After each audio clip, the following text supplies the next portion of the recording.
इस तस्वीर में केकेआर ने आईपीएल का फाइनल नहीं जीता है, एक नॉर्मल सा मैच जीता है, फिर भी इतनी खुशी क्यों? तो आओ जानते हैं इस तस्वीर के पीछे की कहानी। तो बात है आईपीएल 2014 की, जब कोलकाता अपने 13 में से 8 मैच जीतकर आ रही थी और 8 में से कोलकाता ने अपने लास्ट वाले 6 मैच लगातार जीते हैं। मतलब कोलकाता अपना 7वां मैच जीतने आ रही है, सिर्फ जीत चाहने वाली कोलकाता। तो अब आप ये पूछोगे कि एसआरएच के सामने होने वाला ये मैच इतना स्पेशल क्यों है?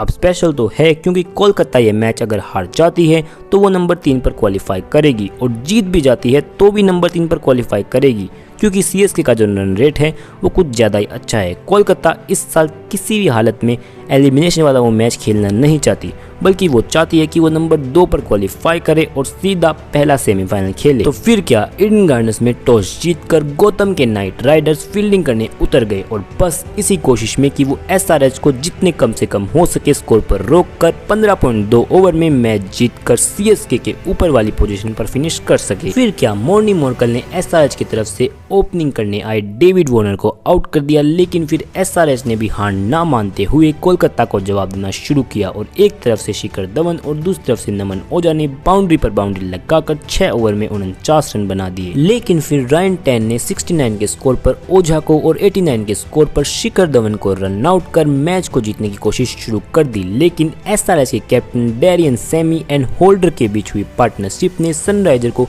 160 के उस स्कोर तक पहुंचा दिया, जिसे 15.2 ओवर में बनाना कोलकाता के लिए किसी चमत्कार से कम नहीं होगा। और फिर ओपनिंग करने आती है कोलकाता के उस सीजन की स्टार जोड़ी गौतम गंभीर और रॉबिन उथप्पा, लेकिन वो शुरुआत के 2 ओवर में सिर्फ 7 रन बना पाती है, और गौतम को यह समझ में आ जाता है कि इस तरीके से हम कभी भी ये मैच 15.2 ओवर में खत्म नहीं कर पाएंगे।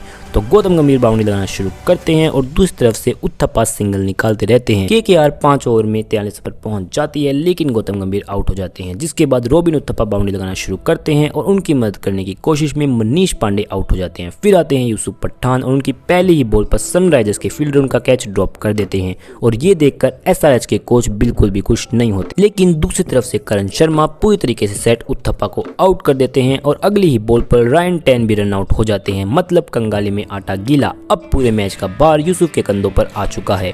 कोलकाता को नंबर 2 पर फिनिश करने के लिए 32 बॉल में 83 रन की जरूरत है।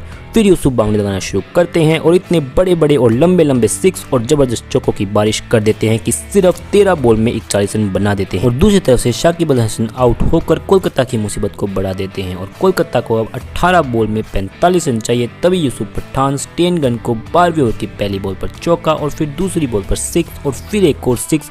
ऐसा लग रहा था जैसे वो बच्चे के सामने बैटिंग कर रहे हो। फिर चौथी बॉल पर एक और चौका और 5वीं बॉल पर एक और चौका। स्टेन को आईपीएल की एक ओवर में इतने ज्यादा रन किसी ने नहीं मारे होंगे, और मुझे लगता है उनको उनके करियर में भी किसी ने एक ओवर में इतने ज्यादा रन नहीं मारे होंगे। जिसके बाद करण शर्मा को यूसुफ पठान का विकेट भी मिल जाता है, लेकिन तब तक बहुत ज्यादा देर हो चुकी थी, क्योंकि अब कोलकाता को 8 बॉल में 8 रन की जरूरत होती है, और सूर्य कुमार यादव 6 लगा देते हैं, और लास्ट में वाइड से कोलकाता ये मैच सिर्फ 14.2 ओवर में जीत जाती है। मतलब जितने ओवर में उन्हें जीतना था उससे 1 ओवर पहले ही वो जीत जाते हैं, और ये किसी और के नहीं बल्कि यूसुफ पठान के सिर्फ 22 बॉल में 72 रन की वजह से हो पाता है। इसके बारे में गौतम गंभीर कहते हैं कि मैंने इससे अच्छी पारी अपने करियर में नहीं देखी, और आपको जानकर शौक लग सकता है कि उसी के अगले दिन एक और मैच ऐसा ही होता है जो कि इतना ही खतरनाक होता है। उसके बारे में मैंने पूरी डिटेल में बात की है, लिंक आपको डिस्क्रिप्शन में मिल जाएगा, आप लोग जाके देख सकते हो। आज की वीडियो में इतना ही, मिलते हैं स्क्रॉल करते हुए, बाय बाय।